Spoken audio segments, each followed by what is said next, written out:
Ngayong long weekend, nag-long ride ang grupo ni Onel mula Taytay Rizal, Pabicol. Ang kanilang pakay, masilayan ang the world's most perfect cone, ang Mayon Volcano. Kasama ko yung mga kaibigan ko na pagkasunduan namin na bumisita dito sa Bicol para mag-enjoy ba? Maggala talaga kami. Pasado alas 4 ng hapon nitong Sabado o matapos ang halos isang araw na biyahe, narating na ng grupo ang bayan ng Kamalig sa Albay. Nung papunta na kami, medyo umulan na eh. So palagay ko hindi pa ito yung pagkakataon para makita natin ang mas maganda yung Bulkang Mayon. Pero hindi pa man din sila nag-iinit.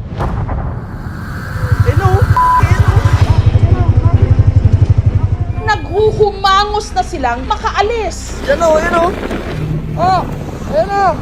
Para tayong hinahabol!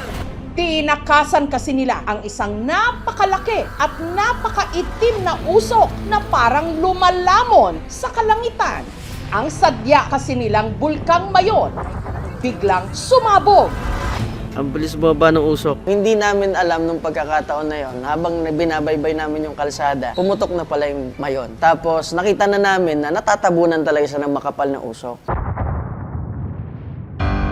Grabe guys, ang alikabok!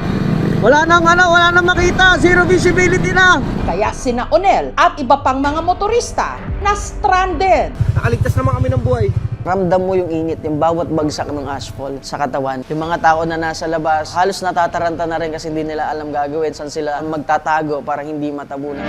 Ang mga kalsada at kabahayan sa Kamalig na nasa paanan lang ng bulkan, nagkulay abo dahil sa napakakapal na ashfall. Ang may-ari naman ng bakery na si Rachel, agad na tinakpan ng trapal ang kanyang mga paninda para hindi masira ng abo. Kung noon, nakikita mo kasi sa taas lang yung maitim. Kahapon, buong Mayon Volcano natatakpan. Kala mo katapusan na ng mundo eh. Noong una, hindi kami natatakot kasi di ba sanay na kami. Nung pabagsak na, dali-dali talaga kami. Bigla kaming pumasok kasi di na talaga kaya. Wala ka nang makikita. Ang kanya namang mister, halos walang tigil sa pagpala ng mga abo na naipon sa tapat lang ng kanilang tindahan. Pero issue, lalo yung mga may tindahan, hindi talaga makakapagbukas. Malikabok talaga. Ang outdoor wedding naman sana ni Je at Martin, muntik nang maantala. Sakto kasing nagpapalitan sila ng wedding vows nang sumabog ang bulkan. Dahil parehong tubong albay sina Je at Martin, pangarap daw talaga nila na gawing backdrop ang Mayon sa kanilang kasal. Sabi lang namin kay Mayon, magpakita ka lang sa namin, reception. Pasok din sa isip ko, baka mag-cancel kami. Kaya, kasi syempre, inisip namin, paano kaya, baka matrap kami dun sa area. Yung medyo center ng town, nakita na namin na bumagsak talaga doon. Thankfully, okay naman lahat. Enero pa lang, panay na ang pagsingaw ng Mayon. Characterize yung eruption ng Mayon Volcano na effusive. That means na tahimik lamang na naglalabas, lava, abo ang Mayon Volcano. Yung alert level 3 po has been around po since January 6. Pero hindi inakala ng mga taga Bicol na ganito kalakas ang magiging pagsabog. Dahil sa napakakapal na usok na bumalot sa palibot ng bulkan, ang hindi napansin ng marami, nagkaroon na pala ng lava fountain o yung pagbulwak ng lava mula sa crater ng bulkan. As of 5 a.m. kanina, for the past 24 hours, nagkapag-record po ang Mayon Volcano Monitoring Network ng 32 na volcanic earthquakes. Sama po dito yung 25 na volcanic tremors. Ito po yung tuloy-tuloy na pagyanig na nararanasan sa paligid ng Mayon Volcano. Yung kahapon po, nakapagtala rin tayo ng 284 na rockfall events. Ito yung mga nahuhulog or natitipak-tipak ng mga bato. Ang higit na ikinabahala ng mga otoridad, ang tinatawag nilang uson o pyroclastic density current. Para itong avalanche. Pero sa halip na snow, ang rumagasa mula sa bulkan. Mainit na abo, bato at nakalalasong gas. Delikado ito, lalo na sa mga nasa 6-kilometer permanent danger zone gaya ng bayan ng Kamalig. Malaking effect yan kasi kapag natakpan ng isang lugar, hindi na magagamit yon very long time. Ang pinakadelikado, yung pyroclastic density currents, mainit na mainit yon, napakabilis talaga nung pag-travel niya. Umabot ng halos between 5 and 6 kilometers yung inabot ng pyroclastic density currents. We are helping the local government sa maintenance ng mga mga evacuation centers kasama ang DSWD. Nakatutok kami dyan. Lahat, pagkain, health, tubig, at saka iba pang mga pangailangan. Naabutan namin dito sa Barangay Travesia ang pamilya ni Gina na sinuong ang ashfall sakay ng kanilang tricycle. Bili mo na lang sa gilid, Noy. Dili sa gilid. Sige, Hebang. Dili.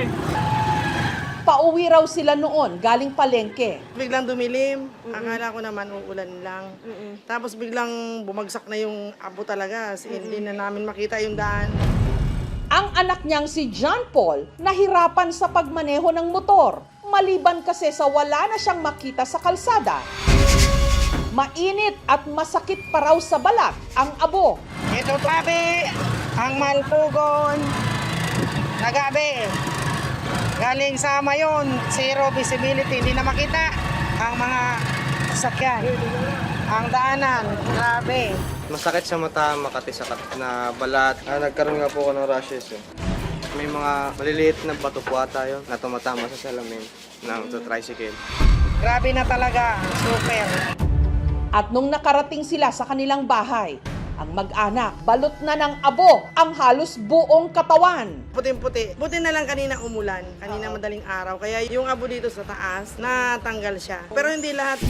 Ang pinangangambahan ngayon ni Gina ang magiging epekto ng abo sa kanyang mister na na-stroke. Hindi ako makain kagabi. Bangusok. Kaya pinasok ko sa loob, kinakapos ako. Nakakatakot talaga. Hindi ko alam kung ano ang gagawin namin. Kasi siyempre, may mga bata sa bahay. Sa kapal ng abo sa mga kalsada, ang BFP o ang Bureau of Fire Protection agad nagsagawa ng clearing operation. Binomba nila ng tubig ang mga naipong abo sa kalsada. Dagdag hamon sa mga rumisponde ng umulan ng madaling araw. Ang makapal na abo kasi naging putik. Kaya ang mga kawani ng DPWH kinailangan na itong palahin at ikarga sa mga truck.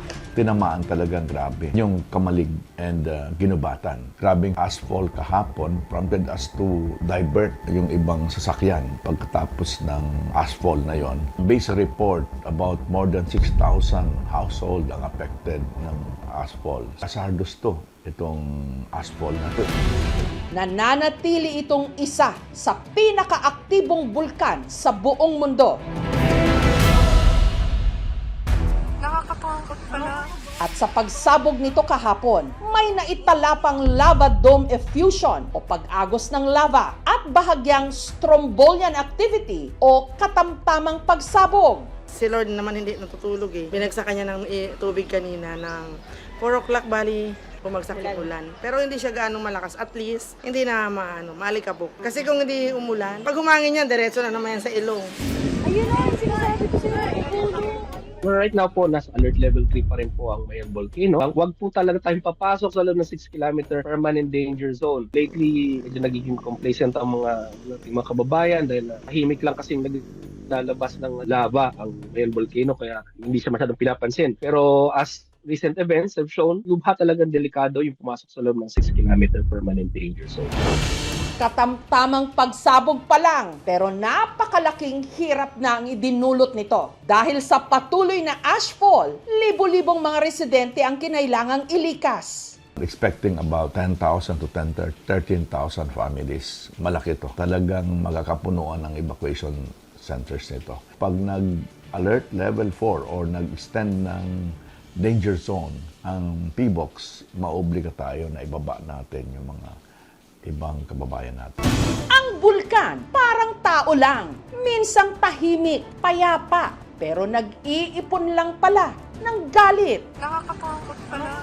Kapag sumabog, magtago ka na. Thank you for watching, mga kapuso. Kung nagustuhan niyo po ang videong ito, subscribe na sa GMA Public Affairs YouTube channel. And don't forget to hit the bell button for our latest updates.